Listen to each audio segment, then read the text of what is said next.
I'm Chris-Rachael, your kitchen overlord, and on this week's Sci Fi Life Hacks, we discover that history is magical. Or made up. Or both.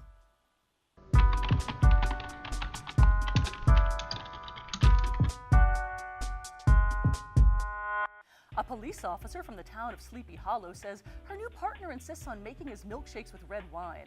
Is he making this up as an excuse to drink on the job? And the answer is no.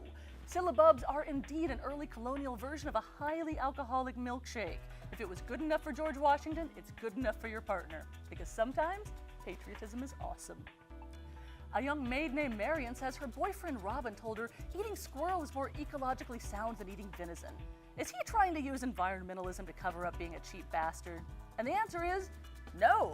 He's actually trying to save his life, and probably yours too. The sheriff put a pretty brutal bounty on anyone caught killing a deer. Cut the dude some slack and just enjoy your roasted tree rat, Marion. A beggar living on the outskirts of Camelot carved us this message in a piece of tree bark. It apparently says here that his entire family's been killed by Uther Pendragon's crusade against magic, which isn't entirely unfair, because half the kingdom seems to be cursed with powers. He wants to know if there are any wild mushrooms he can gather to survive the winter without turning into a wizard. And the answer, I'm afraid, is no. You live in the most magically dense part of Europe. I'm afraid your best bet is to just drown yourself before Uther's men can put you on trial for witchcraft, because it'll just save everyone some time. Speaking of witches, one living in the fine city of Florin wants to know what to make her husband for dinner when they celebrate Prince Humperdink's upcoming wedding. Valerie, it's the same thing Max wanted the last 10 times you wrote. A bacon, mutton, and lettuce sandwich with extra fatty mutton. Nail this note to your door, Valerie, because the answer is not changing. A member of Sinbad's crew wants to know if it's safe to eat doner kebabs after they've been at sea for a month. Dude, you're a sailor. You should have a stomach of steel by now. So for you, the answer is yes. When in doubt, add more tzatziki. Just don't ask the ship's cook where he got the meat.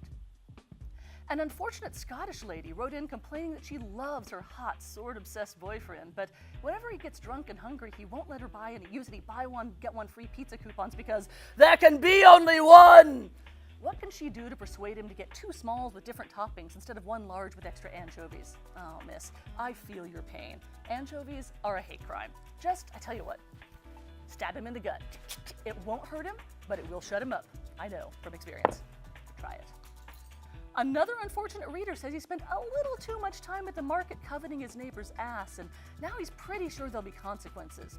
Well, before the men in red show up, I suggest you get out your paella pan, because no one expects the Spanish Rice Inquisition. Is there a sci-fi life hack you want to see us tackle? Make your plea in the Sci Fi Life Hacks thread at kitchenoverlord.com.